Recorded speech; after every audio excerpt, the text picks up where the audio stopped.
Hello guys, मेरा नाम विनय मिश्रा है। जैसा कि आप लोगों को ज्ञात होगा कि उत्तर प्रदेश लोक सेवा आयोग द्वारा वर्ष 2020 की प्रारंभिक परीक्षा के लिए नोटिफिकेशन जारी कर दिया गया है। और इस वर्ष पिछले वर्ष की अपेक्षा काफ़ी कम वैकेंसी हैं। वैकेंसियों की संख्या मान लीजिए 200 के आसपास है, लेकिन हाँ, आपको मालूम होगा कि वैकेंसियाँ प्रतिवर्ष मुख्य परीक्षा के पहले और प्रारंभिक परीक्षा के पश्चात कुछ बढ़ जाती हैं। तो इस वर्ष भी ऐसा होने की कुछ संभावना है। आप लोगों को मालूम है कि उत्तर प्रदेश लोक सेवा आयोग प्रत्येक वर्ष ये परीक्षा आयोजित करता है और इस परीक्षा के लिए केवल आपकी योग्यता स्नातक मांगी जाती है, लेकिन कुछ विशेष पदों के लिए कुछ विशेष योग्यताएं होती हैं, लेकिन जनरली साधारणतया स्नातक ही इसके लिए मांगा जाता है। तो आपको कुछ विशेष जानकारियाँ मैं अपने इस YouTube चैनल के माध्यम से देना चाहता हूँ। जैसा कि मैंने आपको बताया है कि उत्तर प्रदेश लोक सेवा आयोग द्वारा जो प्रतिवर्ष UPPSC की परीक्षा आयोजित की जाती है उसमें योग्यता स्नातक मांगी जाती है। अब स्नातक के अंतर्गत आपके पास BA, BSc, BCom या अदर कोई क्वालिफिकेशन है तो वो मान्य होती है। बस कुछ विशेष पदों को छोड़ दिया जाए तो जैसा मैंने बताया कि पदों की संख्या 200 है, लेकिन फ्यूचर में इनके बढ़ने की संभावना है। परीक्षा शुल्क की बात करें अगर, तो परीक्षा शुल्क जनरल और OBC के लिए महज 125 रुपये मात्र लगता है और वहीं SC और ST के लिए केवल 65 रुपये। दिव्यांगजनों के लिए तथा आर्मी कैडर के लोगों के लिए कुछ और कम फीस लगती है। अब एज की कर लें, आयु सीमा की अगर हम बात करें तो उत्तर प्रदेश लोक सेवा आयोग 21 न्यूनतम और 40 वर्ष अधिकतम आयु सीमा के विद्यार्थियों को आवेदन करने की स्वीकृति देता है। ऑनलाइन एप्लीकेशन स्टार्ट हो चुका है और ये 21 अप्रैल 2020 से चालू हो चुका है। लास्ट डेट की अगर हम बात करें तो 18 मई 2020 को उत्तर प्रदेश लोक सेवा आयोग की फॉर्म भरने की अंतिम तिथि है।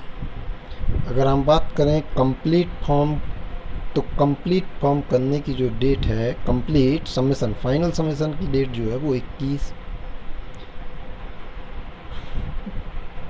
तारीख रखी गई है।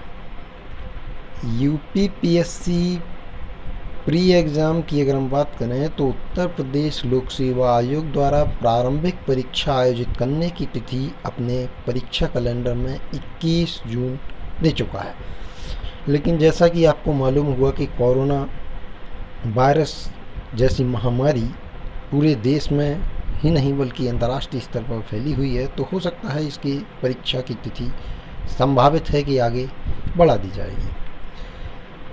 अब उत्तर प्रदेश प्रारंभिक परीक्षा की अगर हम पैटर्न की बात करें तो इसमें मात्र 2 पेपर होते हैं और 2 पेपर में प्रथम प्रश्न पत्र जो होता है, जिसे फर्स्ट पेपर बोलते हैं, वो GS एंड GK, माने इसके अंतर्गत केवल जनरल नॉलेज और जनरल साइंस आती है। और वहीं द्वितीय प्रश्न पत्र की अगर हम बात करें तो सेकंड पेपर में मैथ माने गणित, हिंदी, इंग्लिश और कम्युनिकेशन, संचार कौशल जैसे टॉपिकों से प्रश्न आते हैं।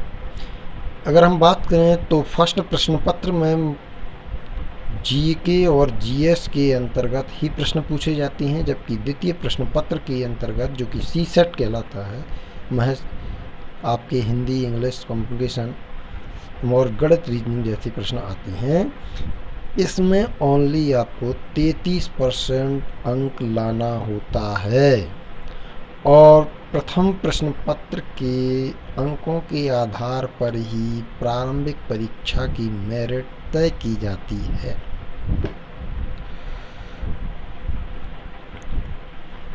प्रारंभिक परीक्षा की मेरिट ओनली प्रथम प्रश्न पत्र के आधार पर ही निर्धारित की जाती है।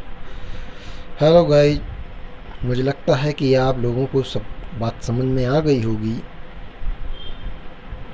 और मेरा आप लोगों से आग्रह यही है कि अगर आप लोगों के पास स्नातक है तो आप आवेदन करें। हो सकता है आप लोगों की तैयारी ना हो, लेकिन प्रयास करना पड़ेगा। हेलो गाइज, धन्यवाद। आप मेरा चैनल सब्सक्राइब कीजिए, लाइक कीजिए। धन्यवाद।